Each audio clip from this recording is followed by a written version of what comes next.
Hello बच्चों, आइए इस प्रश्न को पढ़ते हैं। कार्बन, सिलिकॉन और जर्मेनियम प्रत्येक में 4 संयोजक इलेक्ट्रॉन हैं। इनकी विशेषता ऊर्जा बैंड अंतराल द्वारा पृथकित संयोजकता और चालन बैंड द्वारा दी गई हैं, जो क्रमशः Eg कार्बन, Eg सिलिकॉन तथा Eg जर्मेनियम के बराबर हैं। निम्नलिखित में से कौन सा प्रकथन सत्य है? पहला ऑप्शन है Eg कार्बन सबसे ज्यादा है, फिर Eg जर्मेनियम है और फिर Eg सिलिकॉन है। दूसरा ऑप्शन है Eg जर्मेनियम सबसे ज्यादा है Eg सिलिकॉन और Eg कार्बन से। तीसरा ऑप्शन है Eg कार्बन सबसे ज्यादा है, फिर Eg सिलिकॉन है, फिर Eg जर्मेनियम है। चौथा ऑप्शन है Eg कार्बन, Eg सिलिकॉन और Eg जर्मेनियम तीनों आपस में बराबर हैं। आइए इस प्रश्न की मुख्य अवधारणा की चर्चा करें।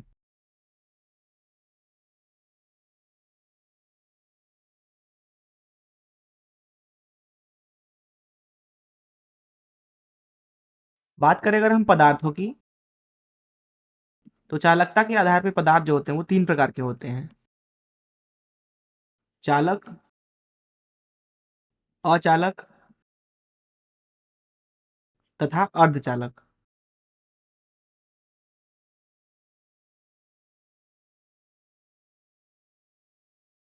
दरअसल ये जो 3 प्रकार के पदार्थ हैं, इन तीनों की ऊर्जा बैंड ग्राफ अलग अलग होती है, जिसकी वजह से इनकी चालकता भी अलग अलग है। अब किसी भी पदार्थ के अंदर 2 ऊर्जा बैंड अंतराल होती है, चालन बैंड तथा संयोजी बैंड। यहाँ पे आप देख सकते हैं कि 3 ऊर्जा बैंड ग्राफ दिखाया गया है। इधर ऊपर अगर आप जाएंगे तो ऊर्जा बढ़ेगा। ये पहला वाला जो है वो है चालक के लिए, दूसरा जो है यह है अर्धचालक के लिए, तथा यहाँ पे जो तीसरा ग्राफ है वो दरअसल है अचालक के लिए। अगर हम बात करें संयोजी बैंड की, तो ये दरअसल नीचे होता है, इसकी ऊर्जा निम्न होती है, तभी तो इसमें मौजूद इलेक्ट्रॉन मुक्त नहीं होते हैं, बंध में बंधे रहते हैं, इसीलिए इन्हें संयोजी बैंड बोला जाता है। अंग्रेजी में इन्हें बोलते हैं वैलेंस बैंड, इसलिए इसे वीबी से दर्शाया जाता है। बात करें अगर चालन बैंड की,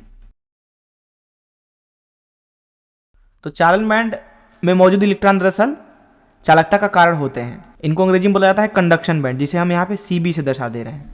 यहाँ पे आपको, जैसा कि मैंने बताया कि 3 ग्राफ हैं, चालक, अर्धचालक और अचालक के लिए।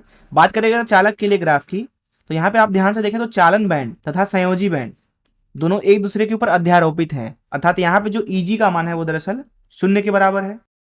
वहीं बात करें अर्धचालकों के लिए, तो जो चालन बैंड होती है और जो संयोजी बैंड है, उनके बीच में जो ऊर्जा अंतराल होती है अर्थात Eg, वो दरअसल कम होती है 5 इलेक्ट्रॉन वोल्ट ऊर्जा से। वहीं बात करें अगर हम अचालकों की, तो उसके चालन बैंड और संयोजी बैंड इन दोनों के बीच में ऊर्जा अंतराल बहुत ज्यादा होता है।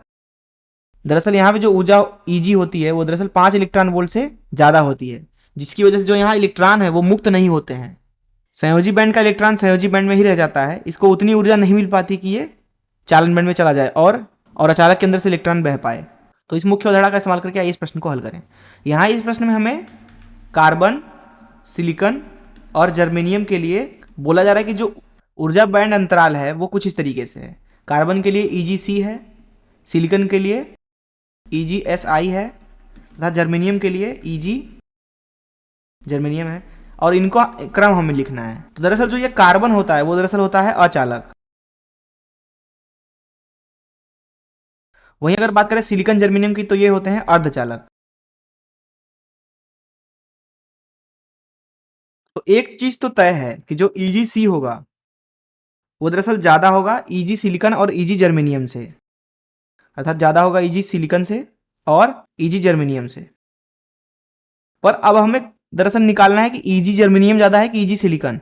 तो प्रायोगिक रूप में हमें मिलता है Eg सिलिकॉन का मान ज्यादा Eg जर्मेनियम से, और यही हो जाएगा इस प्रश्न का उत्तर। आइए देखते हैं कौन सा ऑप्शन सही है। जैसा कि यहाँ पे आप देख सकते हैं कि सी ऑप्शन इस प्रश्न का उत्तर हो जाएगा। मैं आशा करता हूँ कि आपको इस प्रश्न का हल जरूर समझ में आया होगा। धन्यवाद।